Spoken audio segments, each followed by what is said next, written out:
زمانہ ایک، حیات ایک، کائنات بھی ایک، حدیث بے خبراں، قصہ قدیم و جدید۔ لوگوں کو بیوقوف بنانے کے لیے کہتے رہتے ہیں کہ یہ پرانی ہوگی باتیں۔ بھائی سچی باتیں بھی کبھی پرانی ہوتی ہیں۔ 2 اور 2 4 ہیں، آدم سے 2 اور 2 4 ہیں، قیامت تک رہے۔ اگر کوئی کہے یہ بات پرانی ہوگی اب چھوڑ دو، اب 2 2 ہیں اور 3.5 ہیں یا 5 ہیں، یہ باتیں جو کہتے ہیں نا کہ نئی ہونی چاہیے بات، نہیں۔ حکیم صاحب جیسے کہہ رہے تھے نا، بات تو یہ کہ بنیادی اصول جو ہیں وہ نہیں بدلے جا سکتے۔ ٹھیک ہے، بنیاد وہی رہ گئی، عمارت آپ بے شک آسمان تک لے جائیں، ارتقاء کو کون روکتا؟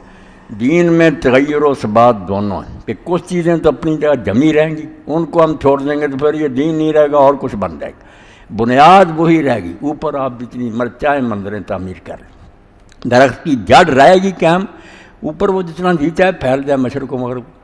دین کس کے خلاف نہیں ہے کہ آپ ترقی نہ کریں، آگے نہ بڑھیں، مگر وہ صرف ظاہری ٹیپ ٹاپ میں تبدیلی ہوگی نا۔ بنیادی باتیں جو کہ سچ، اچھائی ہے، انصاف ہونا چاہیے، رحم ہونا چاہیے، جھوٹ نہیں ہونا چاہیے، یہ جیسے سورج جب سے چل رہا ہے قیامت تک اس کی دھوپ ہے جس طرح، اسی طرح یہ سچائیاں جو ابدی ہیں، ان کو نہیں بدلا جا سکتا۔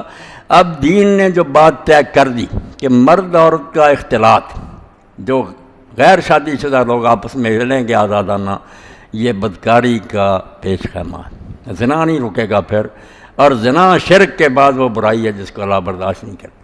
آپ دیکھتے ہیں سورہ نور میں اللہ نے شرک اور زنا کو ایک پرڑے میں ڈالا کہ برابر کے گناہ۔ وہاں کہا کہ زانی عورت سے نکاح کرے یا کوئی زانی مرد یا مشرک مرد، فرمایا زانی عورت سے یا زانی کرے یا مشرک، اور ادھر کہا کہ زانی جو ہے نا اس سے نکاح کرے یا زانیہ عورت یا مشرکہ عورت، یعنی کہا دونوں کی فطرت ایک، خامد کے ہوتے ہوئے ادھر جھک مارتے، اس کو نہیں اللہ برداشت کرتا۔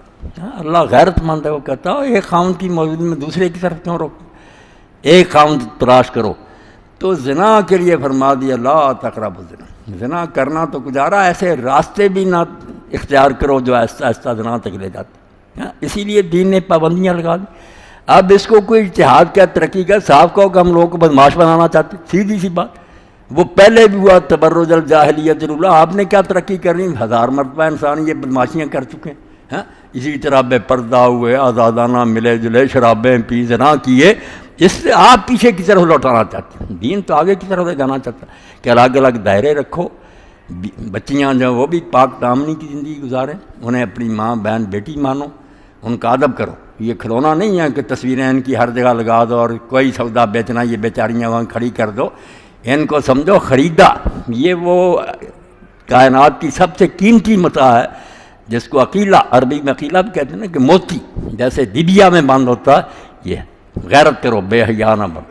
تو اب ان چیزوں کو بدلنا چاہتا ہے تو بھائی وہ اسلام پر مہربانی کرے، اس کو نہ بدنام کرے، جس راستے پر جانا چاہتا جائے۔ دین نہیں اس کو ہضم کر سکتا کہ مرد عورتیں جو اکٹھی ہوں۔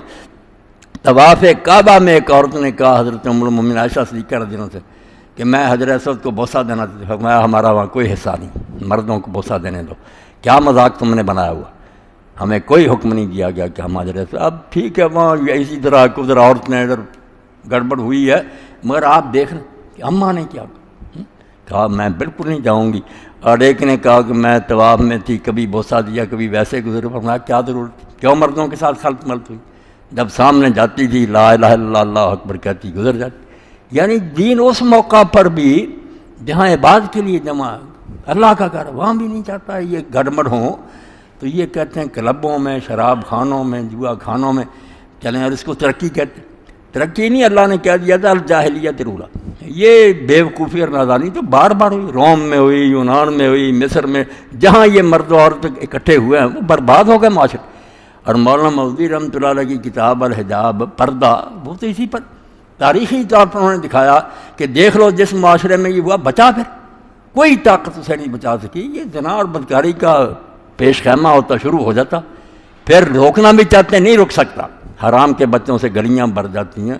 اب حکومتوں نے ٹھیکہ لے لیا کہ جنتی جاؤ اور حکومت کو دے دو، وہاں ان کو بہت سنبھال رہی حکومت، حرامی بچے جن کو نہ باپ کا پتہ نہ۔ تو یہ اس کو ترقی کہتے ہیں جس کو اللہ کہتا ہے الجاہلیت الاولی۔ تو بنیادیں نہیں تبدیل ہوں گی، سچی بات۔ اس کو فنڈامنٹلزم کہیں، جو جی چاہے کہیں، نام رکھنے سے کیا ہوتا، دین ہے یہ، کہ دین کی جو بنیادیں ہیں نا یہ نہیں تبدیل ہوں گی۔ سود حرام رہے گا، جوا حرام رہے گا، اور جوئے اور سود کے جو نتائج ہیں آپ دیکھتے رہا کریں میگزین، کس طرح لوگ ان ملکوں میں تو بڑے ادارے بنے ہوئے ہیں نا، اسی وقت لوٹ کر آ جاتے ہیں، سب کچھ اپنا برباد کر دیتے ہیں، سلطنتیں تک ہار گئے تاریخ میں، بیویاں تک ہار گئے، بعد میں جنگیں ہوئیں۔ اللہ اگر روکتا کہ بھائی یہ تباہی کے راستے ہیں تو حدیں قائم رہنے دو، اس کے اندر جہاں تک جی چاہے جاؤ۔ علامہ اقبال رحمۃ اللہ علیہ کی ربائی اس تغیر و ثبات کے بارے میں بے نظیر تبصرہ، ترقی اور اپنے جگہ بھی نہیں چھوڑ۔ بمنزل کوش مانندے محل، وہ کہتے ہیں چاند نکلتا پہلی رات کا، پھر اگلے دن بڑا ہوتا بڑھتا جاتا، بمنزل کوش مانندے محل، اور نئے چاند کی طرح اپنی منزل کی طرف کوشش کرتا جا، جہاں تک چاہے پہنچ جا، آسمانوں تک پہنچ جا۔ بمنزل کوش مانندے محل، دری نیلی فضا ہر دم فضوں شو، راکٹ تیار کر جہاز با، دین کو کیا اعتراض، مگر یہ یاد رکھ مقام خیش اگر خواہی دریں دیر، یہ ہے ایک بت خانہ، طرح طرح کے بت ہیں جو اپنی طرف آدمی کو رجا رہا ہے، یہاں دھوکہ رکھا جانا، بحق دل بند و راہ مصطفیٰ رو، یہ دو جڑیں نہ چھوڑ دینا کہ حق سے دل لگا، منزل مقصود اللہ کی رضا ہو، اور راستہ محمد مصطفیٰ صلی اللہ علیہ وسلم، پھر جہاں تک جی چاہے چلا، اللہ کو کیا اعتراض۔ مگر اگر یہ بنیادیں ہی ختم ہو گئی تو آپ پھر اگر سور کا نام بکرا رکھنا چاہتے ہیں تو وہ بکرا نہیں بنے گا، آپ لوگ خود بھی بیوقوف ہیں، لوگوں کو بیوقوف، بکرا بکرا ہے، سور سور ہے، تو کفر جو ہے نا وہ دین نہیں بنے گا، اس کو الگ رہنا، دین کو قائم رکھ کر پھر جہاں تک جی چاہے چلے گا نا۔ اور آپ دیکھتے ہیں کہ جہاں جہاں مسلمانوں نے حکومتیں کی، یہ گھاس نہیں کھودتے رہے، دنیا میں آج بھی وہ تاریخ موجود ہے۔ یہ احسان مند ہے یورپ کے جو اچھے لکھنے والے لوگ کہ اگر قرطبہ اور گناتا کی یونیورسٹی میں ہم نہ جاتے، وہ کہتے ہیں ہم نے تو اس زمانے میں دیکھا کہ جو صفائی کا انتظام ہے کہیں ایک تنکا نظر نہیں آتا، اور جو مدرسے تھے اور جیسے مکانات تھے، جیسے باندھے ہوئے تھے زراعت کے لیے، تو ساری ترقیاں دین بتاتا، کوئی رہبانیت نہیں سکھاتا، مگر بنیادی باتیں جو جڑ قائم رہنی چاہیے، پھر شاخیں آسمان تک بھی چلی جائیں تو کوئی بات۔ تو اللہ ان کو بھی ہدایت دے، بہرحال مسلم کہلاتے ہیں، ارشد الائمہ ہی کہنا چاہیے کہ ان حکمرانوں کو بھی اللہ ہدایت دے، اور جن کے چنگل میں یہ پھنسے ہوئے ہیں ان سے نکلنے کی انہیں توفیق اللہ دے۔ وہ ہمارے خیر خواہ نہیں، بدترین دشمن ہے، اللہ کی کتاب کہہ رہی کہ تمہارے خیر خواہ نہیں ہو سکتے، ان سے جان چھوٹ گئی تو شاید یہ پھر کسی سیدھی راہ پر آ جائیں۔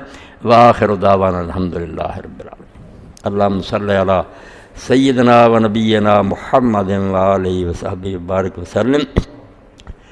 ربنا افرغ علینا صبرا وثبت اقدامنا وانصرنا علی القوم الکافرین۔ ربنا لا تجعلنا فتنة للقوم الظالمین ونجنا برحمتک